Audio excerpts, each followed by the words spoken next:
Coucou et bienvenue dans cette nouvelle vidéo. Je vous retrouve aujourd'hui pour une vidéo qui m'a été inspirée par l'un de vos commentaires, je le mets juste ici. Et plutôt que de répondre directement à ce commentaire, je me suis dit que j'allais en faire une vidéo parce que c'était un vaste sujet et que j'ai beaucoup de choses à dire.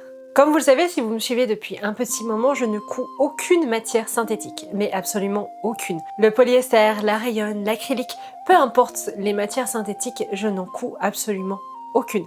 D'une part pour ma santé, puisque je ne peux pas s'en finir aux urgences, et de l'autre pour tout un tas de raisons que nous évoquerons un petit peu plus tard. Ça fait un petit moment maintenant que je pensais à faire cette vidéo, mais je savais pas trop comment la tourner. Et au final, c'est ce commentaire qui m'aura donné l'impulsion de la faire et vraiment la structure de l'entièreté de cette vidéo.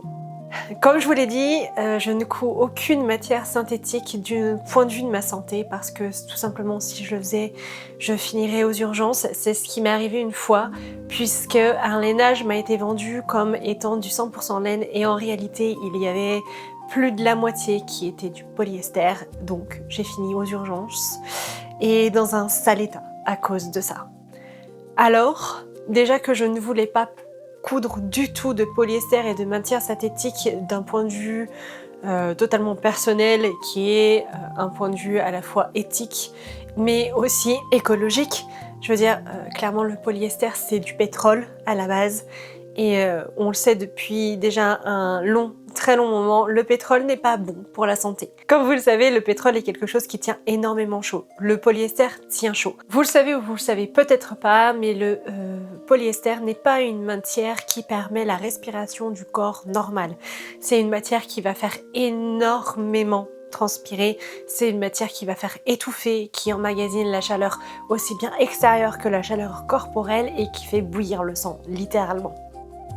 Donc d'une part, rien que pour ça, je n'avais pas très envie de coudre de polyester, mais si on plonge un petit peu plus dans tout un tas d'articles qui ont été écrits par des scientifiques et des personnes qui ont tout simplement étudié l'art des fibres, on peut aussi se rendre compte qu'il y a de très très gros problèmes d'un point de vue des matières synthétiques.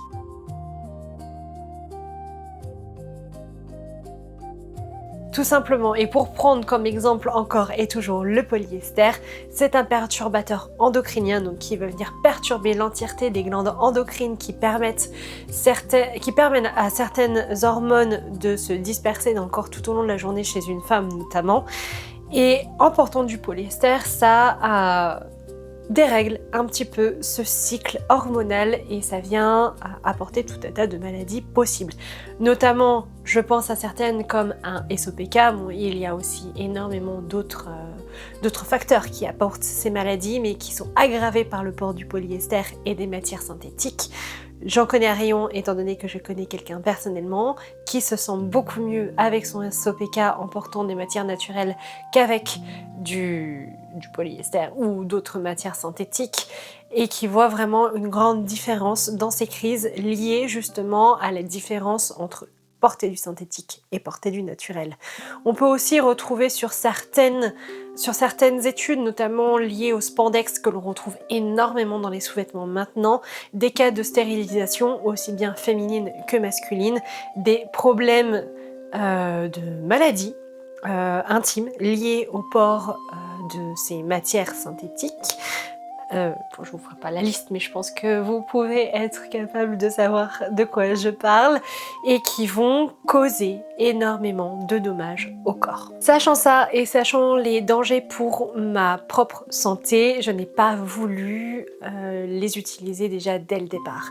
C'est ajouter à ça le point de vue écologique, étant donné qu'à chaque fois que l'on va mettre une jupe en polyester dans la machine, on va avoir des microplastiques qui vont se disperser dans l'eau, qui vont bien évidemment dans les centres d'épuration et il y a certaines particules qui ne sont pas arrêtées par les filtres et par les filtres à charbon notamment et qui vont passer et ensuite vous allez boire l'eau du robinet, l'eau des nappes phréatiques, l'eau dans les mers, les océans et dans les rivières qui présentent énormément de microplastiques donc qui sont avalés et qui entretiennent les problèmes liés aux perturbateurs endocriniens qui sont liés à l'utilisation et au port de matières synthétiques plus généralement. Alors ça fait partie de mes raisons de pourquoi je n'ai pas eu envie de coudre, absolument pas, de polyester et autres. Et ça a été renforcé par cette fois-ci justement, c'est ce que je vous disais précédemment, où une vendeuse m'a vendu un lainage à majorité polyester pour un lainage naturel et où j'ai terminé aux urgences. Alors forcément ça limite, entre guillemets, un peu les matières qu'on peut utiliser. Je suis limitée au coton, au lin, à la soie. Ça limite, oui, effectivement, je ne peux pas me permettre de prendre un voile de polyester qui coûterait aussi, d'un point de vue du budget, moins cher parce que, justement, je risque tout simplement ma santé. J'ai envie de dire que tout le monde risque un peu sa santé, mais à des degrés différents parce que bien évidemment tous les métabolismes ne sont pas identiques et que certaines personnes vont mieux résister que d'autres. Moi je sais que je ne résiste pas à la couture de polyester, donc je n'en fais pas. Et d'autre part, et c'est quelque chose que je trouve quand même un petit peu d'un point de vue de l'industrie plus général et du reste, et je dois en parler en fait, que vous pouvez me dire en commentaire si vous n'êtes pas d'accord à ce que je dis ou quoi, ou autre, mais le fait de promouvoir le polyester et qu'on trouve de plus en plus de polyester, qu'on trouve de plus en plus de spandex, qui est au passage, j'ouvre une parenthèse, un polluant éternel, c'est-à-dire que le spandex ne se détruit pas dans la nature, le polyester met énormément de temps à se détruire, au même titre qu'un sac poubelle, quasiment, il me semble, à quelques centaines d'années près, bref, à quelques années près, c'est à peu près pareil, c'est extrêmement polluant, et à l'ère aujourd'hui de l'écologie, produire toujours plus de polyester pour le vendre de moins en moins cher, parce que c'est plus lucratif pour les sociétés de produire des tissus en polyester et des vêtements en polyester que de prévoir des productions naturelles, est assez hypocrite à mon sens, parce qu'on ne peut pas, et encore qu'ils y arrivent, mais on ne peut pas lever des taxes pour l'écologie tout en produisant de plus en plus de matières qui sont destructrices de l'environnement. Mais ça, c'est encore un autre sujet. Mais je pense que je suis pas la mieux placée pour en discuter clairement d'un point de vue là, donc je ne vais pas m'étendre plus que ça et passer directement au vif du sujet et à la réponse de la question de cet abonné. Comment est-ce que je fais pour entretenir l'entièreté des coutures que je fais? Vous savez, si vous me suivez depuis un petit moment, je ne couds principalement que du coton et de la soie. Le lin arrive très bientôt sur ma chaîne et des lainages. Pour les lainages, c'est très simple, c'est assez facile. Il y a tout simplement la méthode nordique qui consiste à mettre les lainages dans la neige. Mais bon, on peut pas dire que j'ai eu énormément de neige dans ma région cette année et l'année dernière, donc impossible de faire ça. Par conséquent, pour les lainages, ce sera plus un entretien au pressing. Je pense notamment à mon manteau que j'ai cousu au mois de décembre. Clairement, l'entièreté de l'entretien sera au pressing parce que je n'ai pas les moyens chez moi de pouvoir faire autrement. C'est un mélange de coton, de lainage 100% laine et de soie, donc c'est pressing obligatoire. Après, vous pourrez aussi trouver des lainages qui supportent plutôt bien d'aller à la machine à laver. Là par contre, il y aura eu un traitement chimique qui permettra à la fibre de tenir en machine à laver et qui est lui aussi un traitement plutôt nocif puisque ce sont des produits chimiques qui viennent plus ou moins détruire l'écaille des fibres de laine pour pouvoir éviter le fait du rétrécissement ou de l'endommagement lié à un passage en machine. Donc là aussi, je suis pas vraiment d'accord avec ça. Donc l'entièreté de mes laines ne passe pas du tout en machine.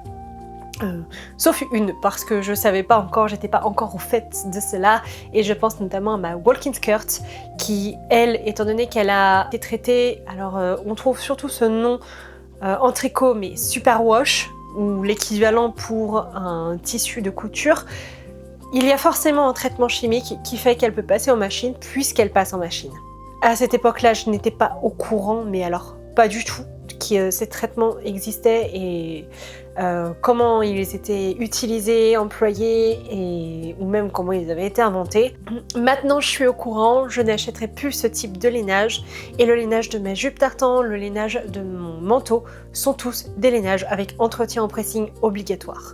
C'est obligatoire, je ne peux pas les mettre sous l'eau ou je détruis l'entièreté de ma couture en fait. Donc pour le coup, entretien au pressing. Ensuite, concernant tout ce que je couds en soie, c'est simple, la soie c'est assez simple d'entretien parce que ça ne va pas à la machine à laver. Ou alors certaines peuvent passer en machine à laver, mais alors j'imagine que là aussi, tout comme les lainages, la soie a été tout simplement traitée à l'aide d'un produit chimique qui permettent justement l'utilisation de la machine à laver pour l'entretien. Moi, c'est pas le cas. L'entièreté de mes soies sont lavées à la main. Toutes, aussi bien avant la découpe qu'après la découpe. D'ailleurs, étant donné que je les lave à la main, les trois quarts du temps, il n'y a pas vraiment de réduction de la fibre, du moins pas dans celle que j'ai achetée, je fais mes tests et tout ça, et en général, je n'ai même pas besoin de les laver au préalable, je les couds, je les lave et ça ne bouge pas.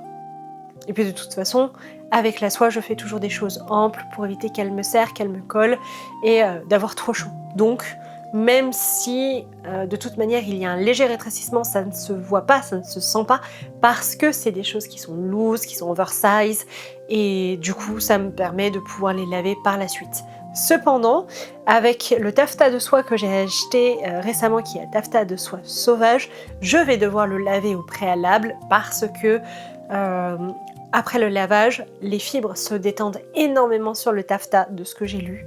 Et donc là, je vais les laver directement à la main. Donc pour le lavage de la soie, c'est très simple.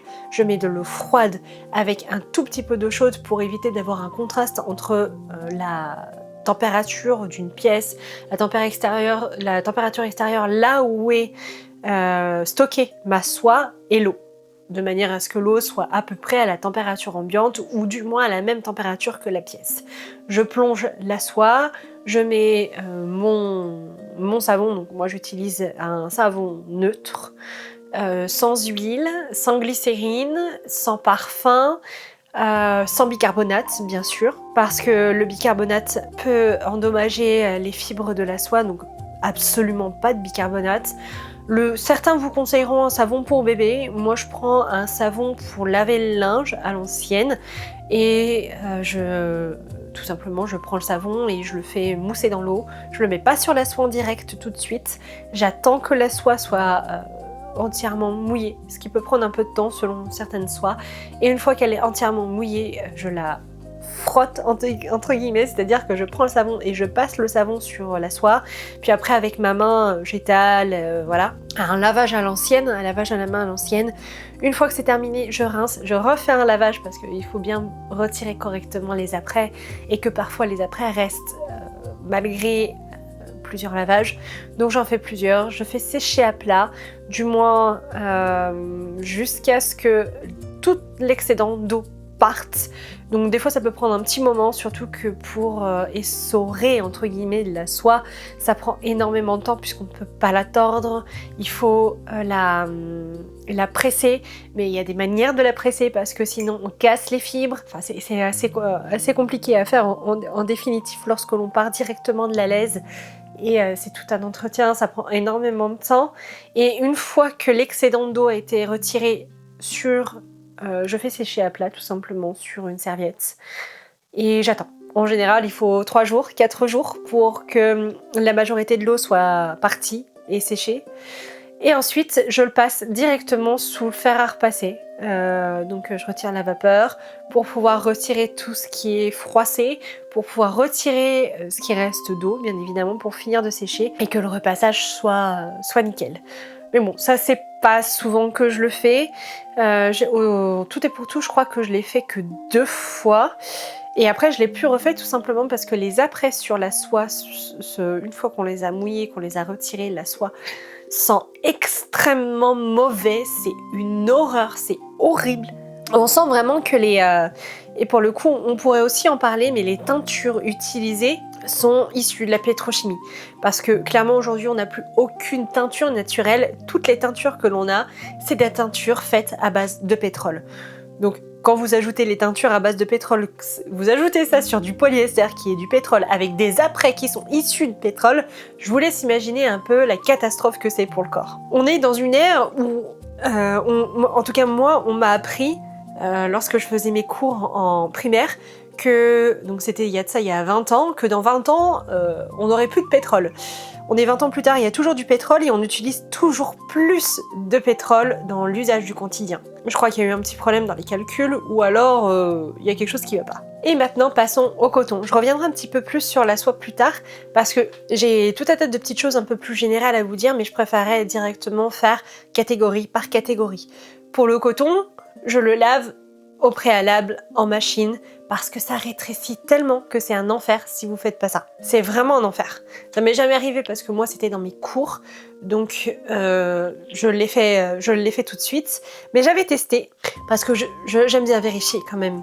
Et là j'avais eu envie de tester parce que c'est ma grand-mère qui m'avait appris cette technique qui est une technique de tailleur, qui consiste à prendre un carré de 10 cm par 10 cm de n'importe quel tissu, de le mouiller, de le laver à la main ou de le passer en machine en fonction de comment il va être lavé ensuite le tissu, de prendre le fer à repasser directement sorti de la machine ou directement après avoir terminé de le laver à la main et de le passer sous le fer. Et d'ensuite mesurer le carré. Mesurer ce carré permet de savoir de combien de pourcentage a rétréci notre échantillon. Donc par exemple, la fois où je me souviens bien parce que ça m'avait vraiment frappée, elle était juste à côté de moi et on était en train de coudre de la toile de Jouy, donc c'était pour le cadeau d'anniversaire de ma mère et on lui avait fait tout un set en toile de Jouy. On avait testé, donc on avait fait le carré de 10 cm par 10 cm, je l'avais lavé à la main, je l'avais passé sous la vapeur, enfin je l'avais séché au fer à repasser. Et là, le carré avait rétréci d'1 centimètre d'un côté et de 2 de l'autre. Alors, sur le droit fil perpendiculaire, il avait rétréci d'1 centimètre et sur le droit fil horizontal, il avait rétréci de 2 centimètres, ce qui était juste énorme. Donc, j'avais à la fin un carré qui ressemblait plus à un rectangle qui était de 9 cm par 8 cm. Et c'était incroyable. Je n'en revenais pas qu'il puisse y avoir une réduction aussi grande sur un tissu. C'est pour ça qu'il faut vraiment nettoyer tout ce qui est coton au préalable parce que c'est impressionnant les taux de réduction sur du coton. Et là en plus c'est qu'il était légèrement natté, il me semble que c'était un natté. Oui, c'était un natté, donc c'était beaucoup pour un natté. C'était même énorme, j'ai envie de dire. Donc mon entretien, c'est première chose, hop, à la machine, parce que à la main, j'ai testé à la main parce que je voulais tester de nettoyer une laise à la main, donc je me souviens c'était 1,40 par 3 mètres. Je l'ai lavé à la main et puis je le passe sous le fer à repasser pour le sécher. Et là, mon fer il collait au tissu. C'était incroyable, il y avait des traces noires sur la semelle, enfin, j'ai pas compris. Et puis j'ai réfléchi, je me suis rendu compte qu'en réalité le lavage à la main ne retirait pas tous les apprêts, du moins sur le coton. C'est aussi pour ça que je lave plusieurs fois la soie quand j'ai besoin de laver une laise. Parce que je sais que du premier lavage, on n'enlève pas tout. Même si on essaye, qu'on laisse un peu tremper le coton dans la lessive et qu'on vient le laver par la suite avec un savon. Donc moi j'utilise exactement le même que j'utilise pour la soie. L'après ne s'en va pas. Ne s'en va pas entièrement, le coton est trop poreux, entre guillemets, il retient trop l'après. Et la seule manière de le retirer entièrement, c'est de le passer à la machine. Et encore que j'ai eu des cotons que j'ai dû laver 2 fois parce qu'il y avait encore de l'après dessus. Donc ma routine c'est plutôt ça. Et ensuite, après avoir cousu, je relave. Parce qu'il peut y avoir des traces de graisse, de machine, de poussière. C'est un peu traballé dans tous les sens quand on coud. Donc le mieux c'est de le relaver, ce qui permet de resserrer encore les fibres sur la couture, de faire en sorte que le fil de couture tienne mieux. Enfin, il y a tout un tas d'avantages au fait de relaver une couture tout de suite après avoir terminé de la coudre. Je ne fais pas de séchage à plat, il n'y a pas besoin de séchage à plat, je le mets sur un cintre. J'attends que ce soit sec, mais pas totalement sec, et ensuite je le repasse et on va faire les rendus. C'est un peu mon entretien du coton. Pour le lin, je n'ai pas cousu de lin encore. Par contre, j'ai cousu un mélange de lin et de coton.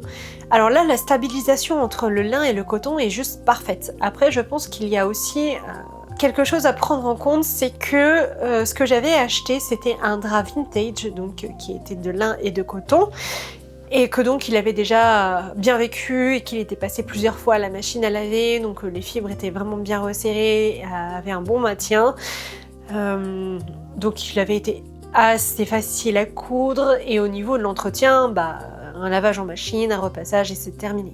Mais là, j'ai acheté récemment, je vous montrerai dans un futur haul, du lin, notamment un lin doré, un voile de lin pour être plus précise.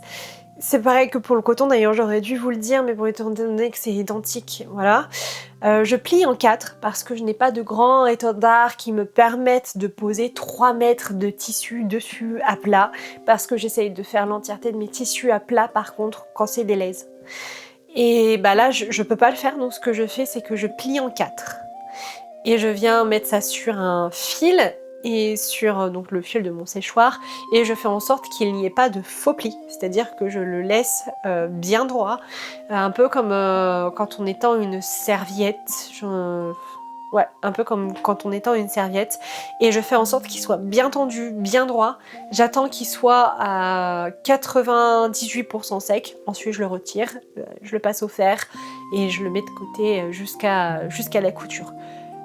Ça c'est quand je sais que je vais le coudre très rapidement, sinon ce que je fais c'est que je prends et que je stocke tout de suite et que j'attends avant de le passer directement à la machine, parce que sinon,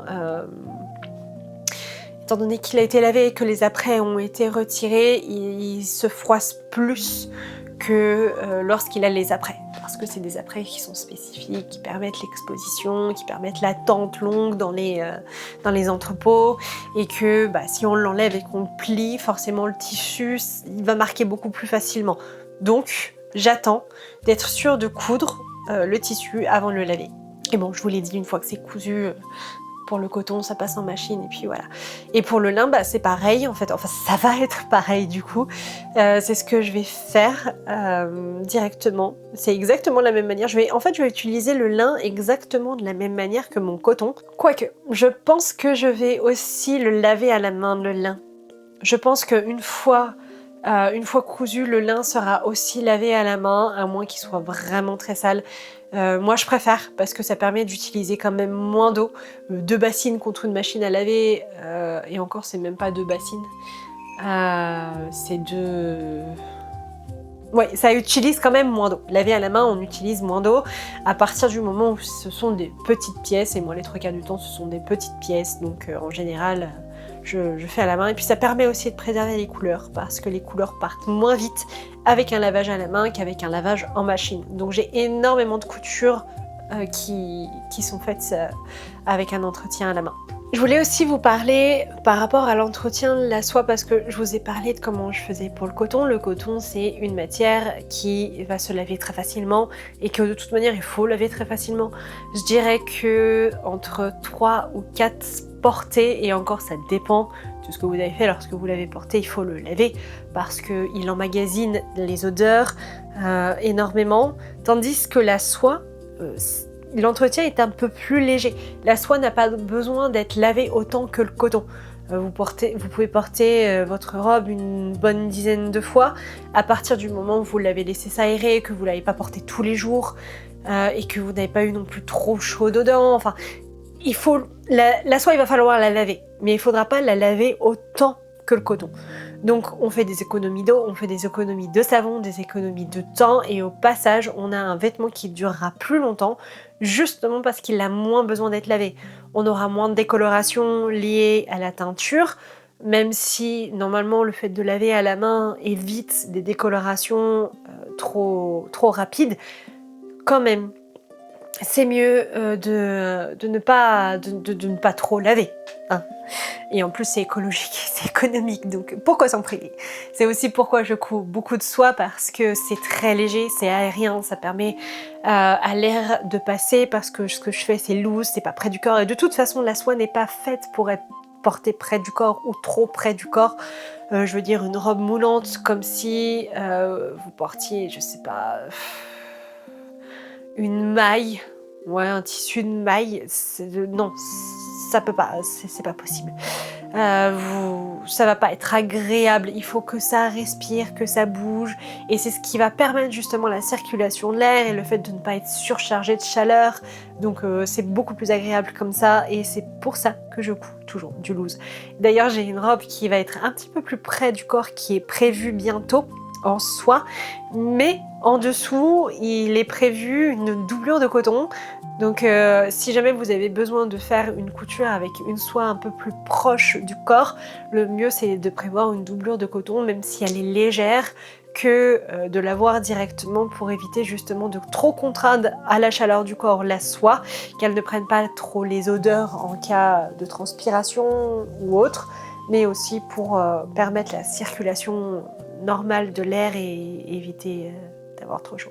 Parce que clairement, je n'ai jamais été aussi mieux que dans les robes et les coutures que j'ai faites de soie en été, parce que c'est un matériel respirant, c'est naturel, ça permet la circulation de l'air, ça régule les hormones, ça évite la surcharge de chaleur, enfin, il n'y a que des avantages. Et puis, que dire aussi, quand on a les cheveux longs et qu'on porte de la soie, c'est quand même mieux que de porter du polyester, ça évite aux cheveux de s'accrocher. Sur la soie, ça bouge mieux, ça, voilà, c'est 100 fois mieux. Moi, à la fin de la journée, quand je porte de la soie en été, j'ai beaucoup moins de nœuds dans les cheveux que, par exemple, avec le coton. Même si j'en ai moins que lorsque je portais du polyester, parce que le polyester est extrêmement électrique avec les cheveux. Donc ça les emmêle, ça les rend électriques, c'est un enfer à coiffer derrière, ça fourche les pointes, enfin bref. Je pourrais citer 1 million de raisons de ne pas porter de polyester. Je pense que j'aurais pas terminé. Dans 300 heures, on est encore sur cette vidéo, donc je vais me contenir à quelques exemples et ne pas tous les citer. Mais franchement, non, le polyester, non. Alors d'un point de vue budget, c'est vrai que ça explose tout.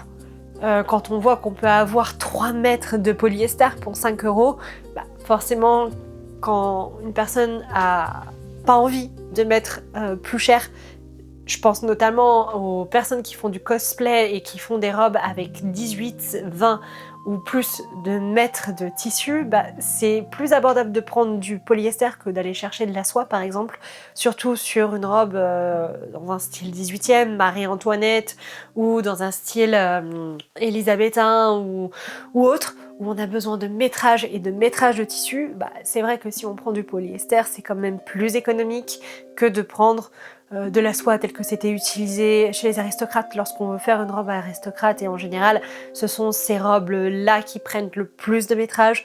Je peux comprendre, ça c'est sûr et certain, mais personnellement, moi quand je fais la balance entre ma santé, entre l'environnement, entre l'écologie, entre les problèmes qu'occasionne l'entièreté de ces produits issus du plastique, je préfère encore ne pas faire ce type de robe, même si j'adorerais en faire une un jour, que de prendre du polyester pour la réaliser. C'est une question juste par rapport à moi, ma philosophie, ce que je pense et ce que j'ai envie et pas envie de faire. Et donc, pour en revenir du coup au polyester, c'est une matière qui est utilisée, enfin qui a été découverte, inventée, je dirais, dans les années 70 par un Français, et à partir de ce moment-là, presque tous les vêtements ont eu un pourcentage de polyester avec.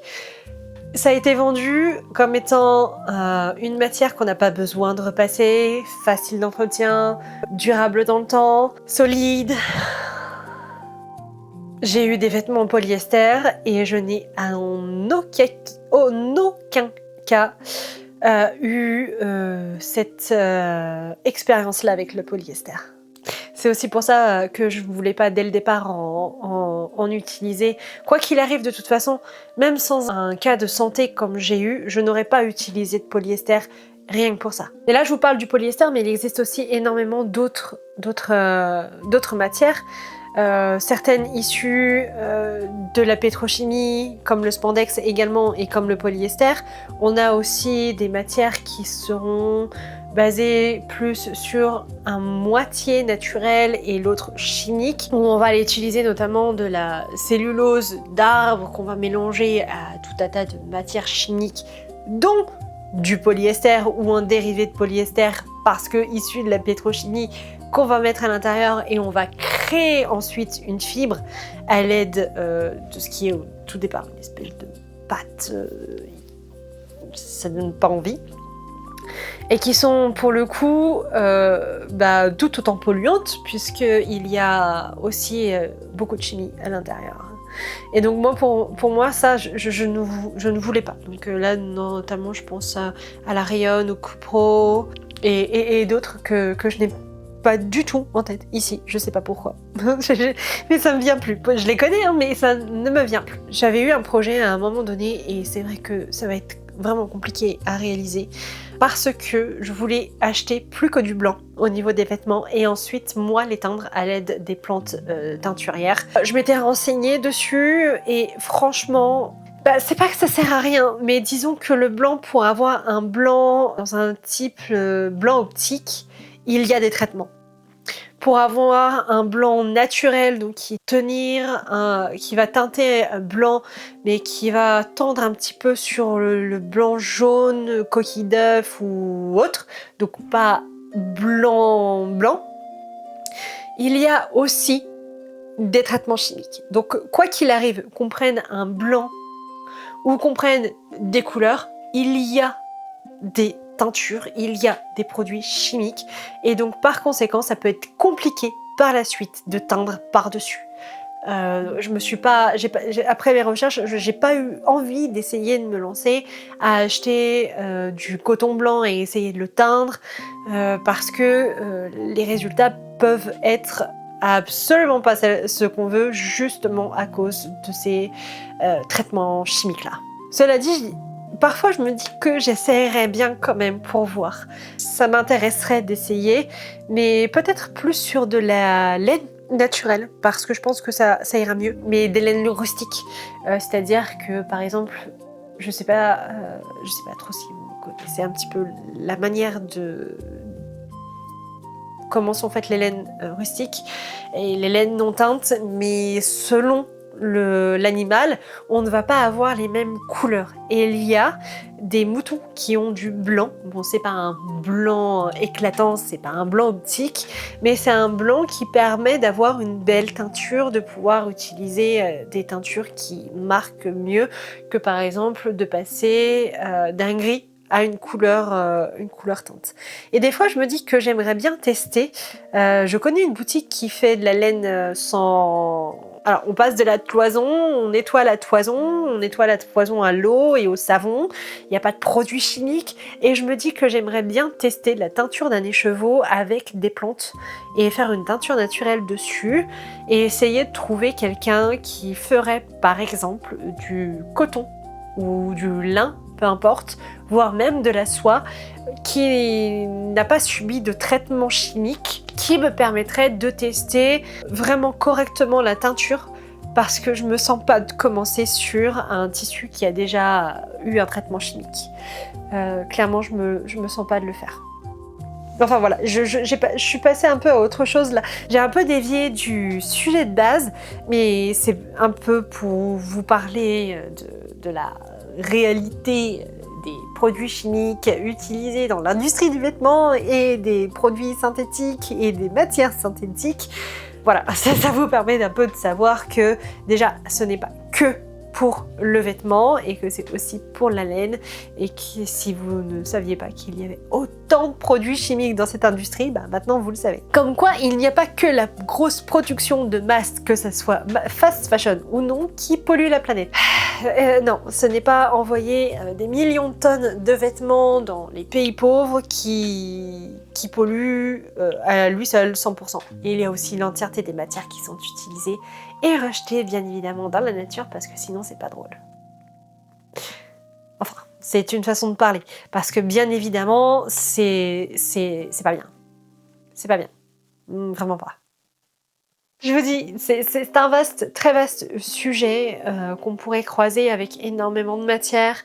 On pourrait aussi parler du cuir synthétique qui est fabriqué de la même manière. On pourrait parler également, je vous l'ai dit, des traitements superwash dans la laine, des traitements spéciaux pour les lainages pour qu'ils puissent passer en machine, des traitements occasionnés à la soie pour la rendre holographique. Et on pourrait aussi parler du grand boom du liquid organza qu'il y a en ce moment avec un polyester très très fin, très très léger qui imite une soie traditionnelle chinoise il me semble, enfin asiatique, qui a été utilisée il y a bon paquet de temps, qui était une soie très très fine, qui avait un côté holographique du fait de sa finesse et de sa brillance, et des teintures qui étaient utilisées à l'époque parce que c'est fou. C'est incroyable les teintures qui étaient utilisées en Asie il y a 1500 ans et les effets que ça avait sur les vêtements.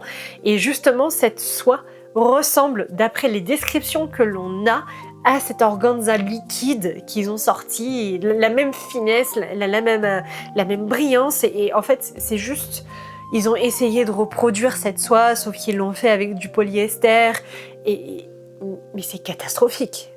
C'est catastrophique cet organza. Alors, il y en a qui adorent, moi je trouve ça moche parce que les couleurs sont pas belles. Je trouve que les couleurs naturelles, justement des descriptions que l'on a de cette soie en Asie étaient beaucoup plus belles, que l'on a des couleurs naturelles qui sont magnifiques. D'ailleurs, je vais vous en montrer une. Je vais vous en montrer une parce que j'ai un écheveau que j'avais acheté à Huy en fait, il y a genre 5 ans, de l'artisane Maison Septembre. Donc là, c'est du mohair et soie et qui a été justement teinte avec une plante naturelle.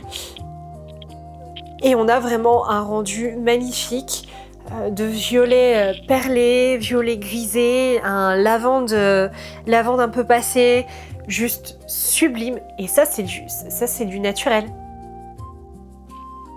Là, on a une teinture 100% naturelle, absolument sublime. Donc c'est possible. Et c'était ce qui était fait en fait pour ces soies-là. Et ces soies-là n'étaient pas destinées à tout le monde, vous imaginez bien, elles valaient très cher et elles étaient réservées à la favorite de l'empereur. Mais la favorite, vraiment favorite, c'est-à-dire qu'il pouvait en avoir plusieurs, mais elle, c'était vraiment la favorite. Donc cette matière est un peu un test raté pour moi de recréer cette soie. Aujourd'hui, enfin ils ont perdu parce que c'est pas nous qui avons perdu en tant qu'Européens, mais ils ont perdu la méthode de fabrication, la méthode de tissage, la méthode de filage pour obtenir le fil super fin qui permette d'avoir le rendu en fait de cet organza.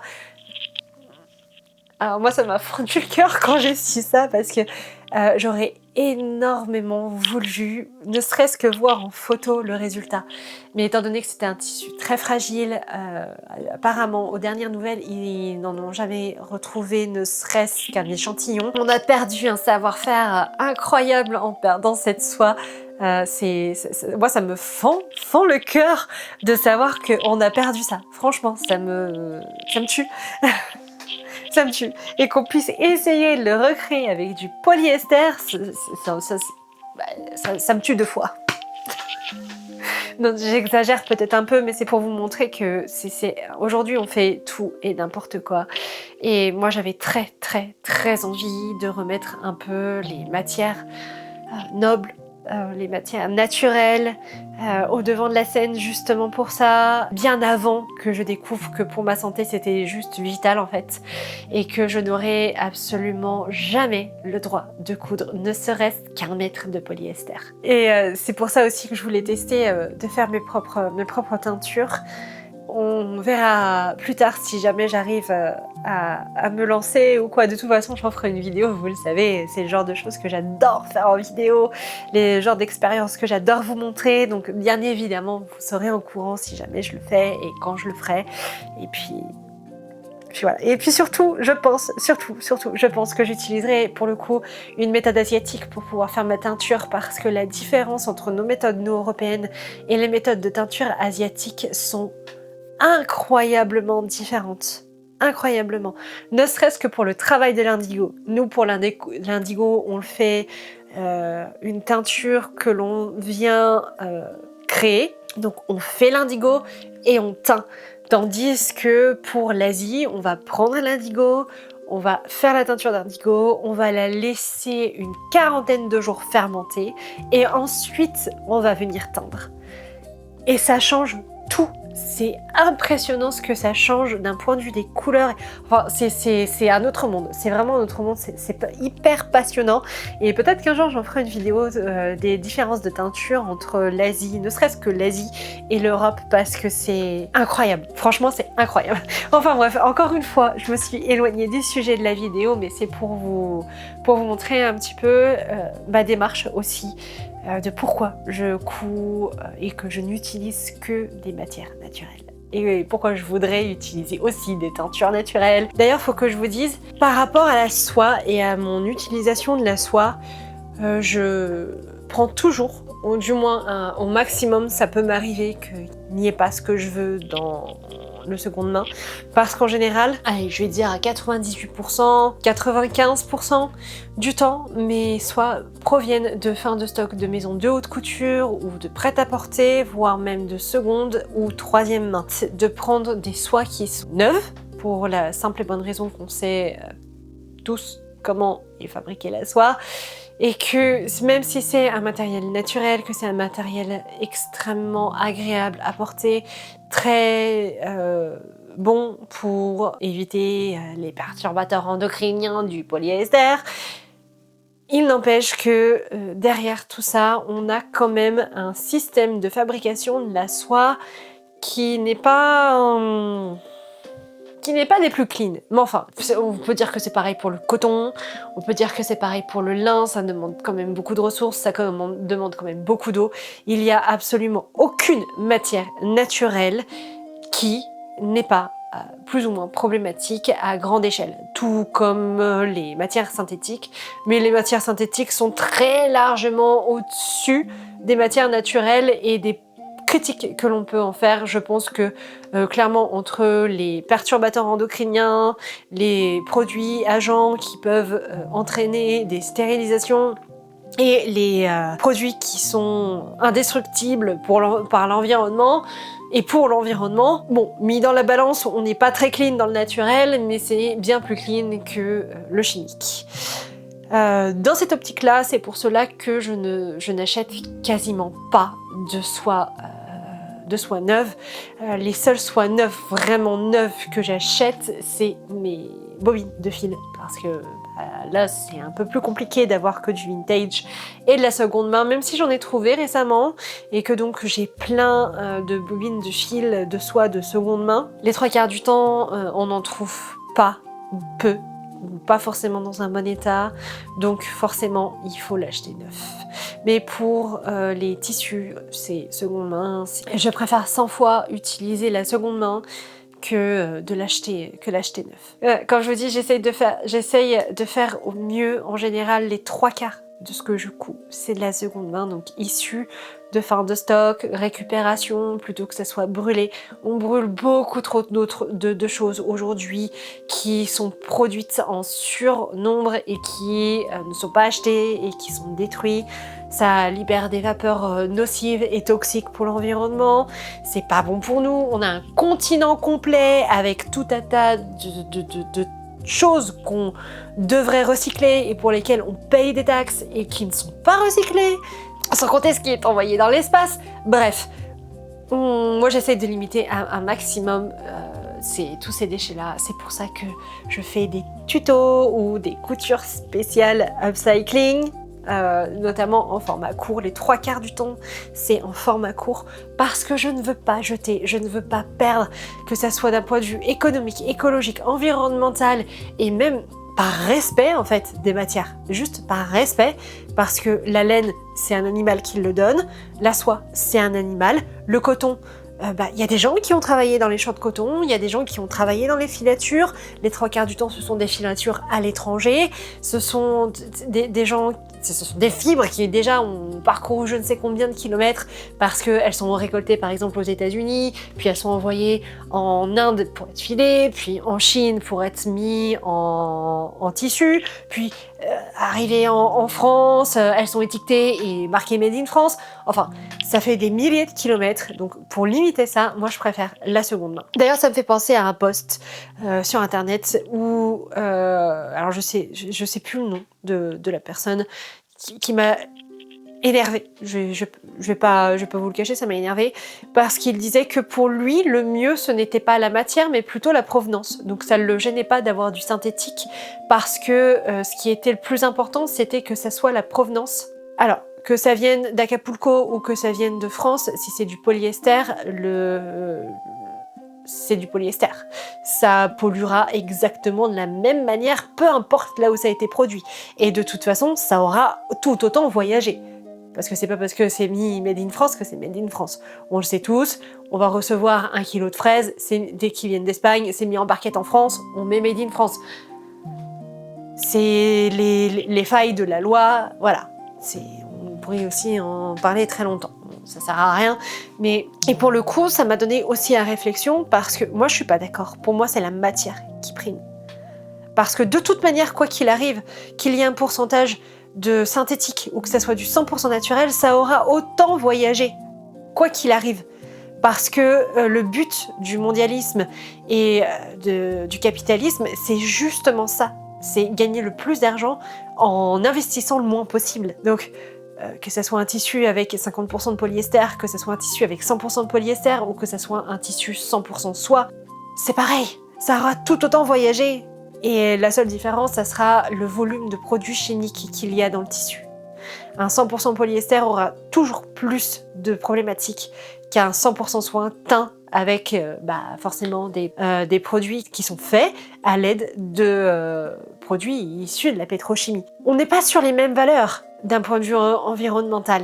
Enfin, je sais pas, vous pourrez me dire en commentaire ce que vous en pensez, mais pour moi c'est pire d'avoir un polyester qui a fait 10 000 km que d'avoir une soie qui fait 10 000 km.